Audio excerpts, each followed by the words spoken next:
بسم اللہ الرحمن الرحیم۔ ایک واقعہ روز ایک کتاب ہے، اس میں لکھا ہے، سچا واقعہ ہے۔ ایک عورت نے مرنے کے وقت اللہ سے دعا کی، اے اللہ مجھے موت کے وقت رسوا نہ کیجیے۔ اور بھی اس طرح کی کئی دعائیں انہوں نے کی۔ اس کے بعد اس کا انتقال ہو گیا۔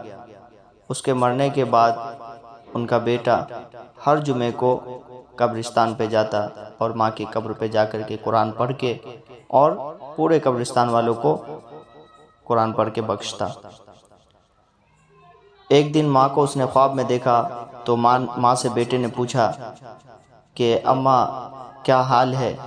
تو ماں کہنے لگی، بیٹا موت کی سختی تو بہت سخت ہے، لیکن اللہ نے مجھ پہ اپنا فضل فرما رکھا ہے۔ اللہ نے اپنا فضل فرما رکھا ہے۔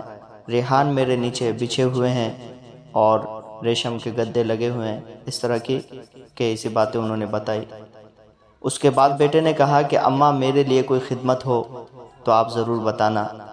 ماں نے کہا کہ بیٹا جو تو ہر جمعے کو قبرستان آتا ہے تو ہر جمعے کو قبرستان آتا رہا کر۔ جب تو قبرستان میں آتا ہے تو یہ قبرستان والے مجھے خوشخبری دیتے ہیں کہ اے فلانی دیکھ تیرا بیٹا آ گیا، اے فلانی دیکھ تیرا بیٹا آ گیا۔ ان سب کو بہت خوشی ہوتی ہے کیونکہ تو قرآن سب کو پڑھ کے بخشتا ہے۔ اس کے بعد وہ وہاں سے خواب سے بیدار ہوا۔ پھر ایک دن اور اس نے خواب دیکھا کہ بہت سارے لوگوں کا مجمع اس کے پاس آیا اور اس لڑکے نے کہا کہ آپ لوگ کون ہوں؟ تو ان سارے لوگوں نے کہا کہ ہم فلاں قبرستان والے ہیں، ہم تیرا شکریہ ادا کرنے آئے ہیں کہ جو تو ہر جمعے کو قبرستان پر آتا ہے اور قرآن پڑھ کر ہم سب کو بخشتا ہے، ہم تیرا شکریہ ادا کرنے آئے ہیں۔ اس کے بعد اس لڑکے نے جمعے کے دن اور بھی اہتمام سے جانا قبرستان پر شروع کر دیا۔ یہ تھی نیک صالح اولاد جو ماں کے مرنے کے بعد بھی ماں کو قبر میں ایصال ثواب کرتی رہی۔ اس لیے بتایا جاتا ہے کہ انسان اپنی زندگی میں ہی ایسا ہی کچھ کام کر جائے اس دنیا کے اندر کہ مرنے کے بعد بھی اس کو نیکی ملتی رہے، اس کو کوئی ایصال ثواب پہنچانے والا ہو۔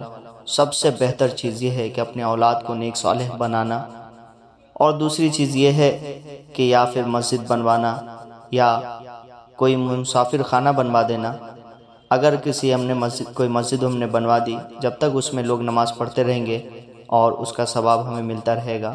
اگر ہم نے کوئی مسافر خانہ بنوا دیا تو اس کا بھی ہمیں ثواب، جب تک وہ مسلمان لوگوں کے استعمال میں آتا رہے گا، ہمیں اس کا ثواب ملتا رہے گا۔ اس لیے بہت ضروری ہے کہ ہم اس دنیا میں رہ کر کے صدقہ جاریہ والا کام کر جائیں۔ کہیں کوئی ایسا پیڑ لگا جائیں جس کا پھل لوگ کھاتے رہیں اور ہمیں اس کا ایصال ثواب، اجر و ثواب قبر میں ہمیں ملتا رہے۔ اللہ اپنے فضل و کرم سے ہم سب کو اس پر عمل کرنے کی توفیق نصیب فرمائے۔